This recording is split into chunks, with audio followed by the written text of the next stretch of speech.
네, 안녕하십니까. 캡 인베스트입니다. 오늘 이 영상을 만드는 날짜는 2020년 8월 30일입니다. 지금 날씨는 상당히 더운데요. 오늘 이 영상은 이제 메자닌 펀드라고 해가지고 지금 시장에서 소위 이제 자산가들 사이에 상당히 인기가 있는 그런 펀드입니다. 그래서 그 펀드에 대한 이야기를 좀 말씀을 드리려고 하는데, 우리가 이제 지금 주식 투자를 직접 하기에는 좀 어렵고, 뭐 상황이라든가, 이제 본인의 어떤 성격이라든가, 또 본인의 어떤 직업상, 주식 투자는 어렵지만, 그래도 지금 좀 주식과 같은 비슷한 어떤 수익을 좀 얻고자 하는 어떤 그런 분들, 한테는 뭐 이게 상당히 괜찮은 어떤 상품입니다. 그래서 요 구조를 좀 알으셔야 좀 남들과 같이 이런 저금리 상황에서 좀 수익이 높은 쪽으로 이제 본인의 자산을 운영할 수가 있습니다. 그래서 기존에 이제 주식과 관련된 내용을 조금 했다면 이제는 조금 펀드와 관련된 내용, 그 중에서도 좀 시장에서 상당히 지금 수요가 많은 그런 펀드 위주로 좀 소개하는 시간을 좀 가져보도록 하겠습니다. 왜 그러면 사람들은 이런 펀드를 찾는 것인가? 그걸 알아야 되지 않겠습니까? 그걸 알아야 투자를 할 텐데, 보통 이제 여러분들이 이제 금융기관에 가서 어떤 금융 상품을 가입할 때는 PB라든가 그쪽의 금융기관 직원들이 권하는 대로 가입을 하시면 절대 안 됩니다. 권하는 대로 절대 가입을 하시면 안 되고, 나름대로 PB가 추천해주는 그 상품에 대해서 이걸 진짜로 내가 투자를 해도 괜찮겠는가? 그거를 좀 분석을 하셔야 되는데, 분석하실 때 좀 주의해야 될 것이, 과거의 수익률이 좋다고 해서 그걸 기준으로 해서 그걸 판단하시면 안 됩니다. 절대 안 되고, 왜 이 펀드가 이렇게 수익률이 나올 수 있는가, 그 구조를 좀 알려고 하셔야 됩니다. 구조와 그 두 번째 생각해야 될 게 이제 리스크, 그 두 가지를 꼭 체크를 해보시고, PB들이 권하는 금융상품에 대해서 이 정도면 내가 가입을 해도 괜찮겠구나 라는 판단이 들었을 때 이제 가입을 하시는 거지. 금융기관 직원들이 권한다고 해가지고 그 금융기관 직원들이 뭐 전문가라고 표현은 하지만 시장의 변화에 대해서는 금융기관 직원들도 뭐 예측을 할 수는 없는 겁니다. 그래서 예측을 할 수 없는 거기 때문에 어떤 시장의 변화를 이제 원천적으로 제거를 한 구조라든가 어떤 그 구조를 보시고 그 금융상품에 대한 판단을 하셔야 됩니다. 이제 거기에 과거에 그 펀드가 수익률이 또 잘 나왔다 하면 또 객관적으로 검증이 됐기 때문에 그런 펀드들을 좀 선호하시는 게 좋습니다. 뭐 여러분들이 뭐 그동안에 그 펀드들을 가입을 했을 때 이제 펀드들이 뭐랄까 그 금융상품이 여러분들한테 실망을 끼친 게 한두 개가 아니지 않습니까? 아니기 때문에 에, 항상 펀드를 가입할 때는 그 펀드의 구조를 항상 체크를 해보시고 가입하는 그런 성격을 그런 그 습관을 가져줬으면 합니다. 그래서 오늘 이제 말씀드리려고 하는 것은 메자닌 펀드라는 것을 말씀을 드리려고 하는데, 왜 제가 뜬금없이 갑자기 이 펀드를 좀 말씀을 드리냐면 지금 우리가 지금 살고 있는 이때는 지금 이거 2020년 8월 30날 나오는 기사네요. 8월 30날 나온 기사인데 오늘 나온 거네요. 오늘 나온 건데 지금 예금금리가 두 달 연속 0%대다 이런 기사가 지금 났습니다. 그래서 이제 은행은 금고에 불과하다 이렇게 나오고 있습니다. 그래서 은행에 예금과 적금을 1억 원을 넣어도 연이자 70만 원을 못 받는다.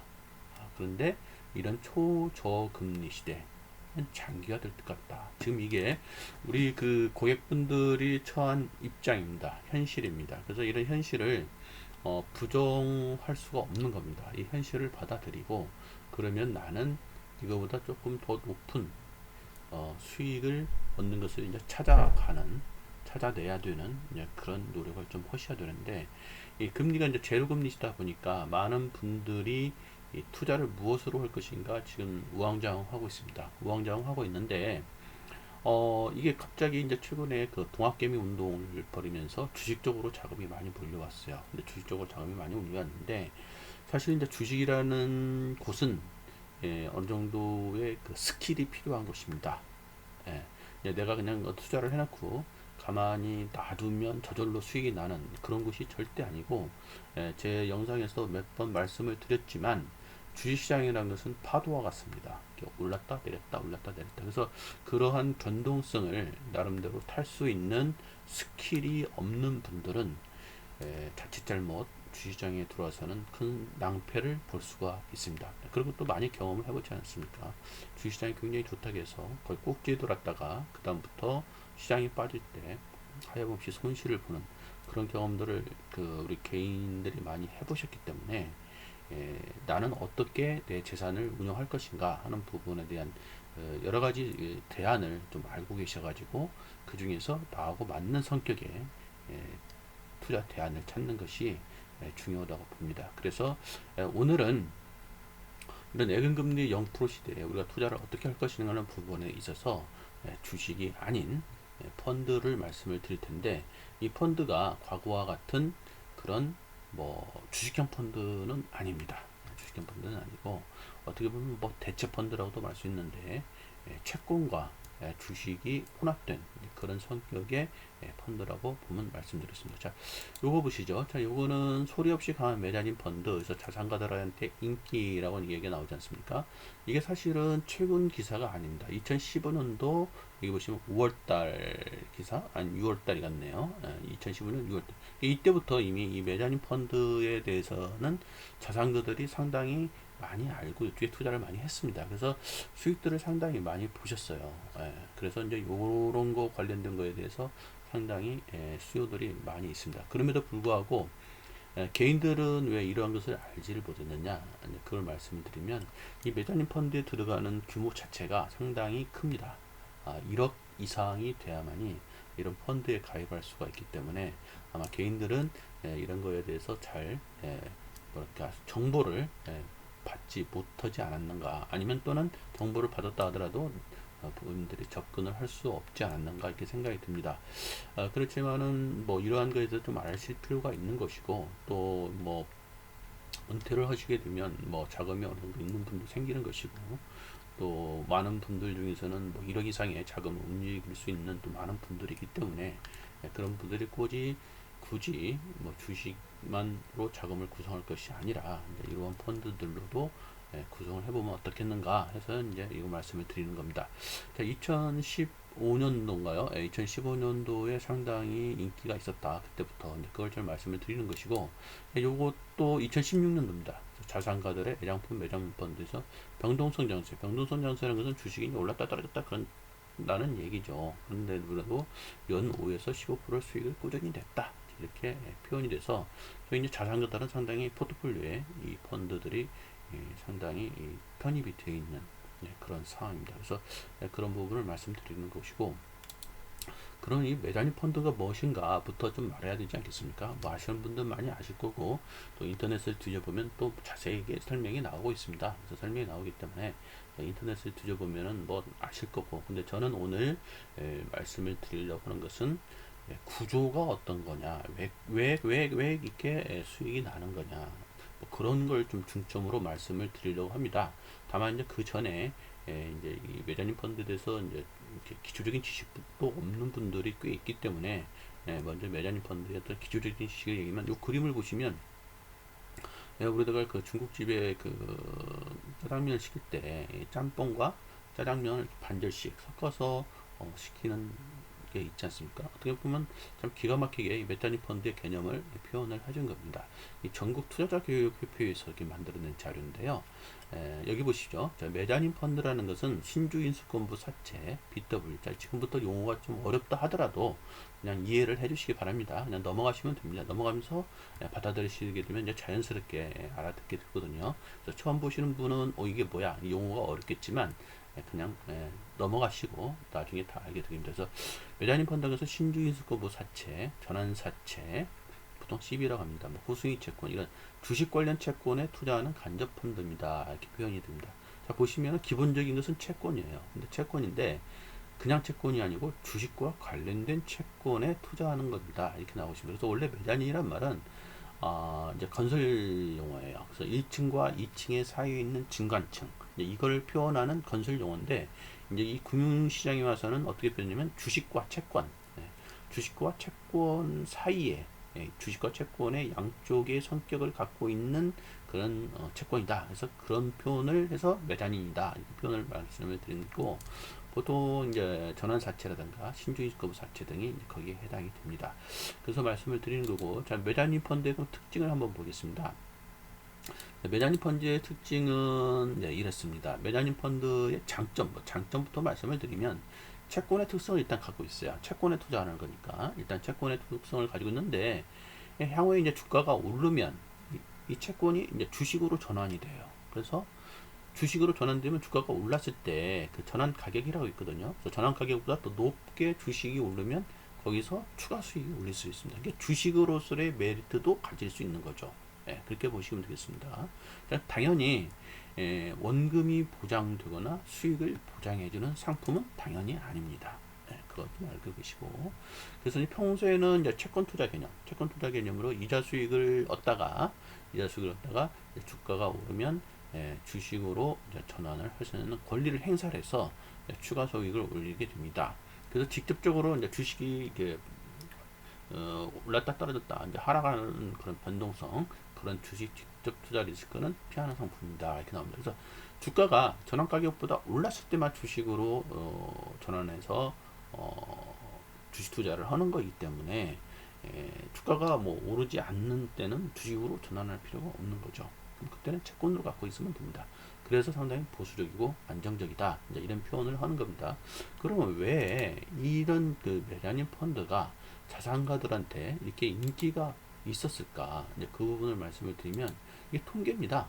1년 수익률 검증 통계인데 제가 이 앞부분은 좀 지웠어요. 이제 그 어떤 투자자문사 이름이 나오거든요. 그래서 투자자문사 이름이 나오기 때문에 그런 부분은 좀 지웠고 대신 그 통계의 숫자를 보기 위해서 한번 보였는데 이게 설정일이라는 게 나오지 않습니까? 2018년 2월 21일부터 이렇게 쭉 뭐 1호, 2호, 3호식으로 쭉 설정을 했네요. 쭉 설정을 했는데 설정하고 나서 2018년도 2월 달에 했는데 지금 우리가 이 영상을 만드는 게 2020년 8월이거든요.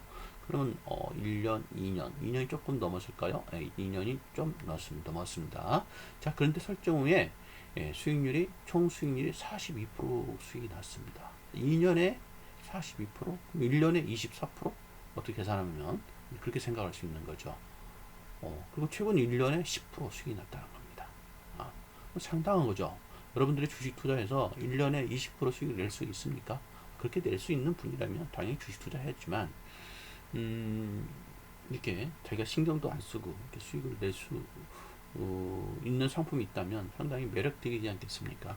그래서 이 메자닌 투자 펀드가 일반 그 자산가들한테 상당히 인기가 있는 겁니다. 자, 2018년 2월 28일 투자한 것도 43% 이렇게 나왔고, 이제 최근으로 보면은 2018년 9월 달에 투자한 것은 뭐 31%. 그래서 뭐 1년에 뭐 10%, 8%, 17% 이렇게 나와서 이걸 제가 평균을 내봤어요. 평균을 내봤더니 평균 14.58% 나오더라고요. 이런 14.58%. 1년에 10% 이상 넘어가는 금융상품, 보수적이면서 원금을 보장한다는 뜻은 아니지만 상당히 그 구조가 보수적이면서 10%가 넘는 금융상품이라면 상당히 매력적인 겁니다. 이런 매력이 있기 때문에 자산가들이 굉장히 좋아한 겁니다. 자, 그러면 이거는 어떤 투자자문사 이 얘기를 말씀드리고, 자, 다른 투자자문사입니다. 이것도 앞부분을 좀 가렸어요. 여기는 아까 요 투자자문사와 다른 투자자문사인데, 요 투자자문사도 그렇게 수익을 냅니다. 여기 보시면은 설정 후 펀드 수익이 이건 좀 기간이 좀 오래된 거겠죠. 2016년도에 든 거네요. 303% 이렇게 든 거고 2016년 10월달 69% 이게 계속 놔뒀다면 2016년도부터 계속 놔뒀다면 수익이 이렇게 올라갔다는 거죠. 2016년 10월이니까 뭐 4년 지났나요? 4년 지나니까 69%, 81% 이렇게 나왔네요. 그리고 2년째면 2018년도 보면은 여기는 이제 앞 그 자문사보다는 조금 수익이 좀 떨어지네요. 수익이 떨어져서 뭐 25%, 6%, 13%. 그동안에 우리나라 종합주가지수는 마이너스 16%, 마이너스 12%. 그래서 우리나라 종합주가지수와 관련된 것보다 수익이 잘 났고 수익이 꾸준히 지금 나고 있는 거죠. 마이너스가 없이. 이제 그런 부분이 중요한 거고 2019년도 1월 달에 투자한 것은 이제 1년 반 정도인데 이때는 조금 시장이 좋아졌나 봐요. 반등이 나왔을 때니까. 자, 그럴 때 뭐 24%, 15% 이렇게 수익을 냈다. 이 말씀을 드리면서 요 투자자문사를 말씀을 드린 이유는 어떤 투자자문사 하나만이 잘해서 나는 것이 아니라 전반적으로 이런 쪽에 투자하는 펀드들이 전반적으로 수익을 나더라. 이제 그런 걸 말씀을 제가 드리려고 말씀을 드립니다. 물론 투자자문사별로 약간의 실력은 있겠죠. 실력 차이는 있겠지만 그렇지만 하여튼 간에 요 메자닌 펀드 관련된 수익이 상당히 잘 나오고 있더라. 과거의 통계치를 보니까 그렇기 때문에 자산가들이 상당히 인기를 얻고 있다. 이런 말씀을 드리는 겁니다. 자, 그럼 메자닌 펀드에 대해서 조금 더 이제 심층적으로 알아봅시다. 어떤 구조인가 그런 걸 알아봐야 되는데, 자, 매단이라는 것은 아까도 제가 말씀드렸듯이 채권과 주식의 어떤 그 중간적인 역할, 또 혼합된 형태라고 표현을 되시는데 주로 이제 종류에는 전환사채, 영어로는 이제 CB라고 표현합니다. 다음에 신주인수급부 사채, BW 표현하는데 뭐 요거에 대해서 설명하려면 또 시간이 한도 끝도 없으니까 이런 것은 용어에 대한 설명은 네이버로 좀 조사를 해보시면 되겠고, 자, 이걸 봅시다. 어떤 회사가, 어떤 기업이 이제 자금이 필요해요. 그래서 자금을 조달을 하려고 하면 통상적으로 채권을 발행하거나 이제 주식을 발행을 합니다. 그래서 주식을 발행할 때 우리는 보통 표현하기를 유상증자 한다고 표현을 하죠. 근데 이제 우리는 지금 이 주식 쪽 이야기를 하는 게 아니라 채권 쪽을 얘기를 하려고 합니다. 자, 채권 쪽으로 이제 자금을 조달할 때는 보통 회사채라는 걸 발행하거나 또는 단기는 과거에는 기업업, 그러니까 CP라는 걸 발행했는데 최근에는 이제 전자단기사채라고 전단체라는 걸 발행을 합니다. 자, 그쪽은 이제 회사채가 냈는데 이 회사채와 주식의 중간적인 성과, 전환사채라는 것을 발행해서 자금을 조달하기도 합니다. 그 10이라고 표현을 합니다. 그럼 전환사채라는 게 뭐냐 하면은 평상시에는 채권으로 있는 거예요. 채권으로 있는데 전환가격 이상으로 주가가 올라가면 나 주식으로 전환하겠습니다. 이런 행사를 해서 그 차익만큼 수익을 얻는 것이 전환사채입니다. 거기에 대해서 좀 말로만 설명드리면 좀 어렵기 때문에 제가 그림을 보여드리면서 좀 말씀을 드리도록 하겠습니다. 이제 요겁니다. 자, 보세요. 주가가 이렇게 처음에 우리가 이제 이 만원이라고 칩시다. 만원이라고 치면은 이제 시간이 쭉 가면 갈수록 이 주가가 변하겠죠. 그 회사의 주가가.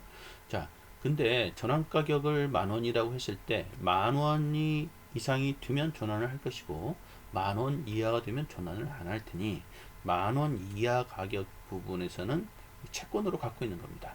채권으로 갖게 되면 이 채권이라는 것은 이제 만기 때까지 보유하게 되면 이자와 원금을 주게끔 되는 것이 채권이지 않습니까?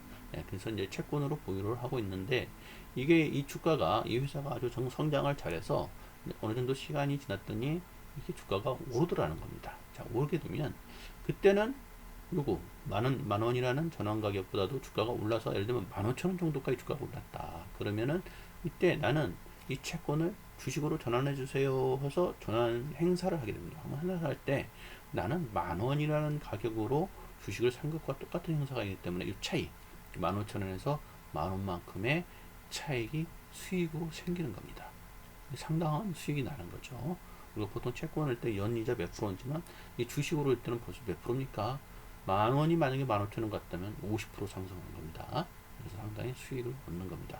다만 이제 이 때가 언제 오를지를 모르니까 그냥 쭉 갖고 있는 거죠. 그렇게 보시면 되는 거고, 또 하나 우리가 전환사채를 투자를 할 때 좀 알아야 될 게 리픽싱이라는 개념입니다. 이게 무슨 말이냐면은 처음에 이제 이 전환사채를 투자할 때 전환 가격을 10,000원이라고 정하고 투자를 했어요. 근데 뭐 시장에 어떤 무슨 이유인지 모르지만 주가가 이렇게 떨어졌어요. 떨어졌는데 그러면 10,000원 이상 주식이 올라가려고 기다리려면 상당한 시간이 걸릴 거라는 어떤 생각이 들지 않겠습니까? 그래서 이제 생각하는 것이 만약에 주가가 이 초초의 전환 가격보다 떨어지면 다시 전환 가격을 요 당시 가격인 7,000원으로 조정을 할 수 있다라는 어떤 그 계약 조항이 들어갑니다. 그걸 리픽싱, 가격을 다시 재상정한다. 리픽싱이 되는 겁니다. 그러면 이때부터는 이 전환 가격이 요 밑으로 이렇게 쭉 내려오는 거예요. 이렇게 전환 가격 7,000원이 되어버리는 겁니다. 그럼 7천이 됐다가 이 주식이 쭉 올라가서 어떠면 이 수익이 여기서부터 여기까지 더 늘어나는 거죠. 예. 7천원짜리가 15,000원에 갔지만 몇 프로입니까? 100% 이상의 수익이 나와버리는 거죠. 이게 이제 리픽싱의 개념입니다. 그래서 이런 리픽싱의 개념도 좀 전환사채를 투자할 때는 좀 알고 계셔야 되는 겁니다. 그래서 용어가 나오기 때문에 이제 그런 용어를 말씀드리고, 그래서 오히려 이 전환사채를 투자를 할 때는 이 회사가 진짜 괜찮고, 만기 때까지 봤을 때, 이 회사가 상당히 성장성이 있는 산업에 속한, 그 회사고 그러면, 오히려 주가가 이렇게 떨어져서, 전환 가격을 한 번 더 떨어뜨려 드리면, 더 투자자 입장에서는 상당히 유리한 어떤 조건이 되는 거죠. 그렇게 보시면 되는 거고, 보통 이 구조는 제가 이제 전환사채를 말씀을 드렸는데, 메자닌에는 이제 이 전환사채도 있지만, 신주인수급부 사채, 상환우선주 이런 게 있습니다. 그래서 채권과 주식의 중간 부분에 있다. 그런 부분을 말씀드리고, 자세한 것은 더 이제 그 네이버 같은 것을 통해서 좀 공부를 좀 해보시면 되겠습니다. 그래서 제일 중요한 개념은 이거다. 이렇게 말씀을 드리는 거고, 그래서 이제 리피싱이라는 얘기 있고, 리피싱에 대한 얘기를 다시 한번 여기서 좀 하시면, 처음에 여기 100원이라는 곳에서 전환 가격이었는데 주가가 떨어져서 전환 가격을 70으로 만약에 조정했다면, 여기서부터 여기까지, 나중에 이제 140까지 올라갔다면, 여기부터 여기까지 올라가면 40%밖에 수익률이 안 되지만, 여기서부터 여기까지면 리피시언데 수익이 100% 나더라. 이런 또 매력을 갖고 있다는 겁니다. 전환사채 투자하는 데 있어서. 이게 주가가 떨어지면 일반 주식 투자하는 사람들 입장에서는 어때요? 불안하죠. 그렇죠?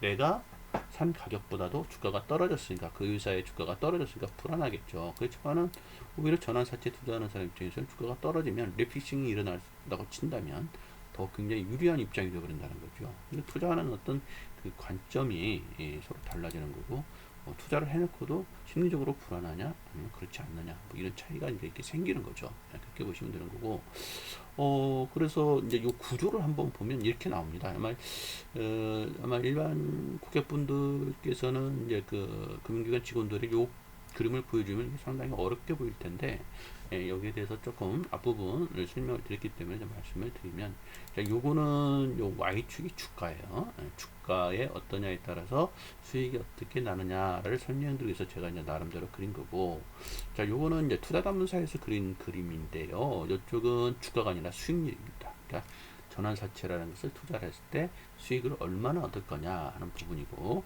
오히려 이 X축이 주가입니다. 그래서 주가가 올라가면 올라갈수록 이 수익이 이렇게 올라가는 겁니다. 그리고 전환가보다도 주가가 안 올라가면 이 부분, 이제 수익이 이렇게 고정화되어 있는 거죠. 고정화됐다는 것은 뭐겠어요? 고정하게 됐다는, 이게 좀 그래프가 좀 잘못됐네요. 여기 이렇게 좀 올라가야 됩니다. 요게 이렇게 그림이 좀 잘못됐네요. 이렇게 돼야 됩니다. 이렇게. 수익률의 그래프가 이렇게 돼야 됩니다. 자, 이 전환가라고 쳐요. 전환가보다 안 올라갔을 때는 수익이 고정됩니다. 그런다고 원금 이상의 수익은, 그러니까 채권이자의 수익을 계속 얻는 겁니다. 만약 주가가 요 점선이 우리가 이제 발행한 시점이라고 친다면, 우리가 투자한 시점이라고 친다면, 주가가 투자한 시점보다 떨어졌다 하더라도 원금이 깨질 염려 없고 이자를 받고 있는 거죠. 그렇죠. 주가가 떨어졌다 하더라도 손해나는 것이 아니고, 원금 플러스 채권이자만큼 수익을 이렇게 고정적으로 받는 겁니다. 왜? 이때는 채권이니까. 그렇죠. 근데 채권이니까 주가가 떨어지든 말든 신경 쓸 거 없어요. 저희는 그냥 채권 플러스 이자, 원금 플러스 이자의 수익을 얻는다는 거죠. 이렇게 고정화되어 있는 거죠, 수익률이. 자, 그랬는데 이게 시장이 가면서 만약에 주가가 올랐다, 이제 오르게 되면 그때부터는 이 수익률이 이렇게 주가가 오르는 것만큼 따라서 쭉 올라가는 요 상향. 보통 여기서 이제 하방 경직이 있는 수익 구조라고 합니다. 옵션, 콜옵션 구조를 갖는다. 보통 이렇게 표현들 해요. 콜옵션 구조를 갖는다 이렇게 표현도 하는데, 그런 용어가 중요한 것이 아니라, 수익률 구조가 이렇구나 이렇게 보시면 됩니다. 근데 이거를 또 이 투자자문서 같은 데서는 이걸 조금 더 할인해서 사기도 합니다. 할인해서 사게 되면 더 많은 수익을 좀 얻을 수 있겠죠. 이제 그렇게 보시면 돼서 이 부분은 채권, 이 부분은 주식 이렇게 돼가지고, 인수한다는 얘기는 이제 투자자문사가 그 채권을 받는다는 이제 협상을 통해서 좀 할인해서 받는다, 이제 이런 얘기가 있고, 이 A 부분. 근데 이 A 부분은 사실 이제 제가 설명드릴 때 이 주가가 떨어진다 하더라도, 원금 플러스 이자의 수익을 얻고 있다. 여기서 말씀드리는 것은 이제 그 채권이 부도가 안 난다는 가정으로 말씀드린 겁니다. 채권이 부도가 안 난다는 뭐 그런 가정에서 말씀을 드리고 있습니다. 그래서 원금 플러스 이자를 지금 받고 있다 이렇게 말씀을 드리고, 그리고 전환가가 주가보다 높을 때 이제 이때는 이제 요 부분이겠죠. 요 B 부분 주가보다도 전환가가 높을 때는 당연히 채권으로 갖고 있다가 채권을 이제 만기에 상환 청구를 합니다. 그럴 때 용어가 풋옵션을 행사한다 이렇게 표현을 합니다. 그 용어가 풋옵션을 행사한다 이런 용어 할 때 그건 무슨 말이다? 채권을 상환한다. 채권을 상환하겠다는 뜻이다. 이렇게 받아들이면 됩니다. 그래서 여러분들 금융기관에 갔을 때 막 용어가 나오는데 용어 자체가 막 어려워가지고 이해를 막 못할 수가 많아요.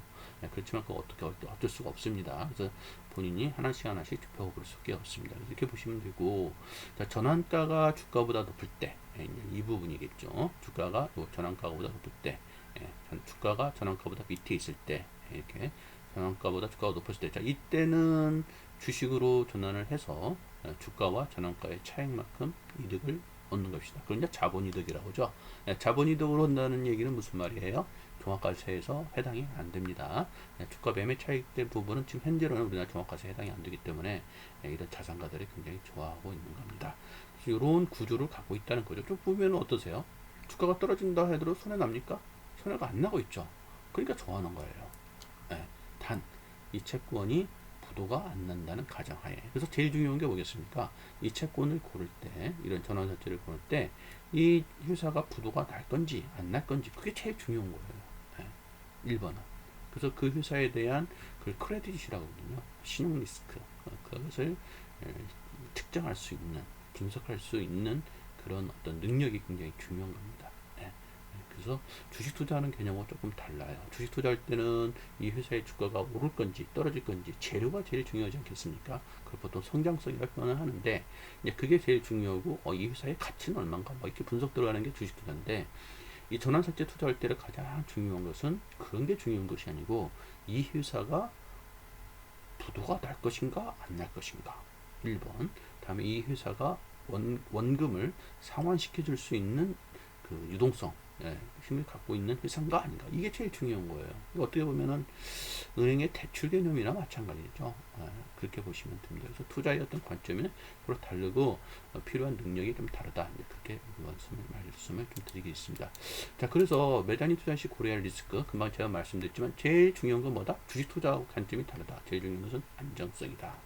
안정성을 분석할 수 있는 애널리스트가 필요한 거예요. 이 회사에. 그래서 안정성이라는 것은 회사가 부도가 나지 말아야 되고, 그렇죠. 만기 때까지. 회사의 만기에 우리 돈을 갚을 능력이 또 있어야 되는 거죠. 그렇지 않는 회사가 전환사채를 발행한다면 그런 회사에다는 전환사채를 아무리 높은 금리로 해준다 하더라도 투자를 하면 안 되는 거죠. 그래서 그런 옥석을 가릴 수 있는 어떤 능력이 좀 필요한 겁니다. 이렇게 보시면 되고, 두 번째 이제 매장인 투자를 고려할 때 이제 리스크는 뭐냐면 자금 조달 목적을 또 보셔야 돼요. 이게 무슨 말이냐면 이 회사가 지금 자금이 필요해서 이런 채권을 발행하는데, 전환사채를 발행하는데, 이게 이제 그 소위 운전자금을 메꾸려고 자금을 조달하는 건지, 아니면 어떤 설비 투자를 하려고 자금을 조달하는지 그걸 보셔야 됩니다.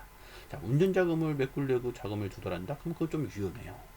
왜냐면 돈이 없어가지고 회사를 운영하는데 필요한 돈조차 모자란다는 거 아니겠습니까? 쉽게 말하면 직원들 월급도 줘야 되고 뭐 관리비도 나가고 이런 돈조차 없어서 채권을 발행을 해서 자금을 조달한다? 그런 회사는 좀 위험해요. 그래서 그런 회사는 안 되겠고, 오히려 설비 투자 자금. 그래서 예를 들면 뭐 지금 있는 이 업황이 앞으로 굉장히 좋아질 것 같아요. 예를 들면 뭐 삼성전자가 뭐 이 부품을 막 사줄 것 같고, 이럴 때는 어떻게 해야 돼요?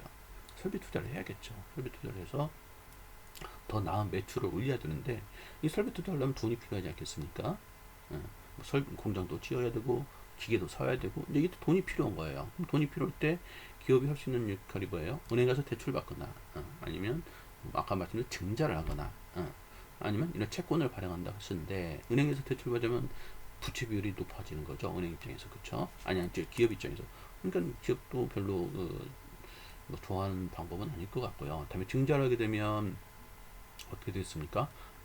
주식수가 올라가는 거니까 그것도 이제 투자가들이 그렇게 좋아하는 또 방법도 아닌 것 같아요. 그래서 이제 또 어떤 발행의 절차도 필요한 거. 그래서 이런 전환사채라는 걸 발행합니다. 전환사채를 발행하게 되면 쉽게 큰 돈을 발행할 수가 있으니까. 그래서 전환사채를 발행하는데, 그래서 될 수 있으면 운전자금 목적으로 자금 조달하는 회사가 아니라 설비 투자 목적으로 자금을 조달하는 회사를 골라야 된다. 그걸 좀 말씀을 드린 거고. 세 번째는 성장성이죠. 아무리 좋다 해도 뭐합니까? 우리는 투자 수익을 얻어야 되지 않습니까? 다시 주가가 올라서 그 차이만큼 얻어야 되는데, 뭐 만기 때까지, 보통 만기가 이제 2년, 3년인데요. 만기 때까지 뭐 이 회사의 주가가 오르지 않는다면, 글쎄 뭐 원금은 잃지 않았다 하더라도, 아무런 재미가 없는 거죠. 아무런 재미가 없습니다. 그래서 그 회사의 성장성, 그런 그 업황을 또 분석할 줄 알아야 됩니다. 그래서 이 회사가 앞으로 성장성이 상당히 높은 회사인데, 어떤 더 성장을 하기 위해서, 매출을 더 올리기 위해서 설비 투자 자금이 필요해서 전환사채를 발행한다. 뭐 이런 게 굉장히 좋은 어떤 대상이 되겠죠. 이제 그런 대상만 찾아서 이제 투자자금사들이 투자를 하는 겁니다. 이렇게 보시면 되고, 그래서 개인이 직접 하기는 굉장히 어려운 대상입니다. 이 분야는. 왜냐하면 일단 첫 번째 최소 단위 금액이 커요. 최소 단위 금액이, 예를 들면 이 기업체가 이 자금을 조달할 때 뭐 1억씩 조달하는 것이 아니라 보통 50억, 100억, 최소 50억, 100억 이상을 조달하는 거죠. 그 정도 자금을 조달하는데 개인이 뭐 1,000만 원, 2,000만 원 가지고 그 시장에 뛰어들 수 있겠습니까? 못 뛰어드는 거죠. 그래서 개인은 개인 또 아무리 뭐 10억이 있는 개인이라 할지라도 이런 데 투자할 때는 그 단위가 크기 때문에, 내가 이제 A라는 전환사채, B라는 전환사채, C라는 전환사채, 이것도 어차피 리스크를 분산을 해야 되니까 여러 개에다 분산 투자를 해야 되는데, 그게 어려워요, 개인은. 개인은. 펀드 일반 1,000만원짜리, 2,000만원짜리 가입할 때는 여러 개 펀드에 분산 투자하지만 이건 그렇게 안 된다는 거죠. 개인의 자금력이 어느 정도 있다 하더라도. 그렇게 보시면 되고, 그래서 개인이 직접 투자하기는 굉장히 어려운 시장입니다. 그렇기 때문에 이게 주로 이제 자산가들한테 여유로 많이 좀 형성이 되어 있다. 근데 그게 이제 보통 좀 많이 내려왔어요. 많이 내려가지고 일반 개인들도 투자할 수 있는 어떤 수준까지 지금 내려왔습니다. 그렇게 보시면 되고, 두 번째는 개인이 투자하기 어려운 게, 이 자금을 필요로 하는 회사에 대한 그 네트워크 어느 정도 있어야 돼요. 그런 네트워크들이 이제 이 시장에 형성되어 있거든요. 자금을 필요로 하는 회사는 이제 어떤 네트워크 그룹에 들어가면은 보통 이게 증권사가 대행을 해주고 있는 거죠.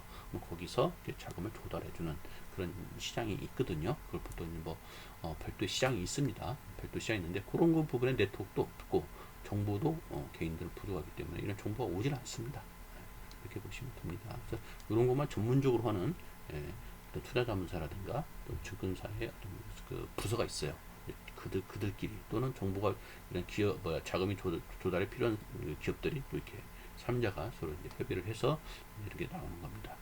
그리고 이제 세 번째는 안정성과 성장성을 분석할 수 있는 능력과 경험이 또 부족하는 거죠. 아까 말씀드렸듯이 이 전환사채를 투자하는 데서는 가장 중요한 건 뭐라고 했습니까? 안정성이라고 했어요. 안정성.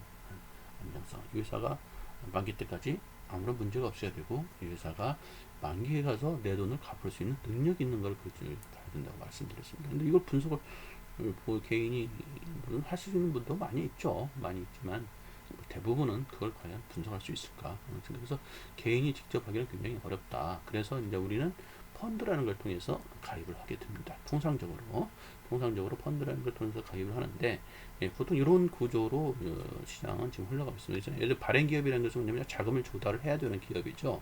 이 자금을 조달하는 기업이 보통 이런 걸 많이 취급하는 투자자문사에다 이렇게 뭐랄까 이야기를 합니다. 우리 자금 조달 필요해서 이런 전환사채를 좀 발행해야겠으니, 말하면 자금을 좀 모아주세요, 투자를 해주세요, 이렇게 의뢰를 하는 거죠. 또는 이제 투자자문사가 이런 회사들을 또 찾아가기도 하고, 이쪽에서 이쪽으로 의뢰를 하기도 하고, 이쪽에서 이쪽으로 찾아가기도 하고, 그래서 이제 이 전환사채라는 것이 발행이 됩니다. 전환사채가 발행이 되면 보통 아까 말씀드린 단위가 50억, 100억, 최소 이거 이상으로 발행을 하게 되면, 그걸 이제 증권회사라든가 또는 은행이라든가 이런 걸 통해서 금융기관에 이거를 이게 유통을 시킵니다. 유통을 시키면 그걸 이제 금액을 쪼개가지고 일반 개인들이 가입할 수 있게끔 보통 사모펀드 형식으로 많이들 합니다. 그래서 50인 단위로 쪼개거나 그런 식으로 많이들 해가지고 개인들이 이제 여기 가입을 하는 겁니다. 그러면 이제 투자자문사가 다 관리를 좀 하고 있는 거죠. 그래서 이 투자자문사가 돈이 많이 이렇게 모여가지고 하는 거기 때문에 이 전환사채도 어느 한 회사에만 투자를 하는 것이 아니라 몇 군데 분산하기도 하고 또 관리도 하고 또 투자자문사가 이제 분석도 하고 이렇게 시장은 형성되기 때문에 개인이 직접 이런 메자닌 투자에 접근하는 것은 상당히 어렵고요. 어렵고 금액 문제라든가 또는 어떤 분석 능력이라든가 이런 또는 정보라든가 네트워크라든가 이런 것가 있기 때문에 개인들은 요 금융기관을 통해서 투자자문사가 만들어주는 어떤 펀드에 가입하는 것이 일반적인 방법입니다. 그래서 그렇게 가입을 했더니 이제 이렇게 수익이 나온 거예요. 아까 말씀대로 이런 결과를 보시게 된 거예요. 가입하신 분들은 가입하신 분들 이런 걸 하게 됐고 이게 소문이 나니까 자산가들이 많이 지금 찾고 있고 그렇게 되는 입장입니다. 그렇게 보시면 되는 거고요. 그래서 보통 제 생각에는 지금 뭐 말씀을 좀 드리자면은 결국에는 우리는 지금 이런 시장에 이런 시대에 있는 거잖아요. 지금 아까도 말씀드렸지만 은행금리 제로금리 시대, 이제 은행은 금고다. 이럴 때 우리가 투자처를 찾아야 되는데 투자처를 찾아야 되는데 여기 보세요. 이거 보시면 옛날 그 김우중 회장님이 하신 말씀입니다. 세상은 넓고 할 일은 많다. 여러 사람이 있는데 그럼 나는 어떻게 할 것이냐. 사실 투자할 대상은 상당히 많이 있습니다. 투자할 대상은 많이 있기 때문에 여러분들 조금만 발품만 팔고 또 이렇게 하게 되면 진짜 여러분한테 맞으면서도 수익을 많이 끄는 것보다 훨씬 높은 수익을 줄 수 있는 투자 상품을 찾을 수가 있습니다. 그래서 만약에 여러분들이 만약에 이제 은행 금리보다는 좀 높은 것을 원하는데 본인의 성격도 보수적이고 그리고 주식 투자로 했을 때 주가의 변동, 주식이 오르고 내리고 오는 것에 대해서 뭐 신경 쓰거나 스트레스 받기도 싫고 뭐 투자하면 그냥 가만히 잊어버리고 싶고 이런 성격이다 이거죠.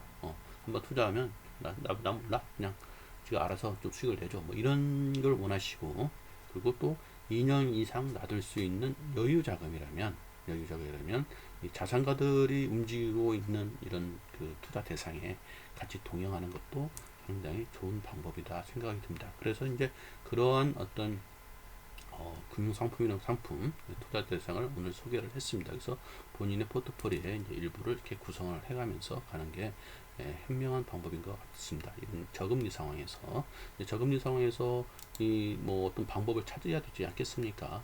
방법을 찾아야 될 텐데 그런 측면에서는 이것도 하나의 대안일 수도 있다 이렇게 말씀을 드립니다. 자 그런데 끝으로 이제 요걸 말씀드리겠습니다. 모든 투자 상품 또는 펀드가 됐던 모든 것에는 금융감독원에서 그 투자자 위험 고지 사항이라는 걸 꼭 하게끔 되어 있습니다. 그러니까 혹시 투자자들이 오해를 할 수가 있거든요. 오해를 할 수 있어서 투자자 위험 고지 사항을 하게끔 되어 있어서 저 역시 여기 이 부분을 한 번 더 강조를 드립니다. 첫 번째는 이제 제가 제공하는 이런 정보는 참고용일 뿐입니다. 그래서 이용자 판단에 따른 투자 손익 및 정보에 오류되어 있던 손익에 대해서는 책임지지 않습니다. 이걸 좀 하게끔 돼 있어요. 금융감독원에서 들으시고 펀드 관련 내용에 대해서는 사실 좀 이해를 좀 하기 위해서 간단하게 제 설명을 했을 뿐입니다. 이해 편의점에서 간단히 설명했지 실질적으로는 더 많은 내용을 여러분이 듣고 판단하시는 거죠. 그래서 판매 목적으로 한 건 아닙니다. 판매 목적으로 한 건 아니기 때문에 따라서 여러분들이 이런 펀드를 실제로 가입하고자 할 경우에는 그 해당하는 금융기관에 찾아가서 그 직원들한테서 충분한 설명을 들으셔야 됩니다. 여기서는 언급하지 않은 많은 이야기들이 있거든요. 그런 얘기를 충분히 드려야 되고 여기서는 시간과 계산 그런 얘기 다 할 수 없습니다. 그래서 판매 목적으로 한 게 아니기 때문에 그렇게 말씀드리기 때문에 추가적인 사항에 대해서는 금융기관에 내려면서 자세한 설명을 꼭 들으시고 판단하셔야 됩니다.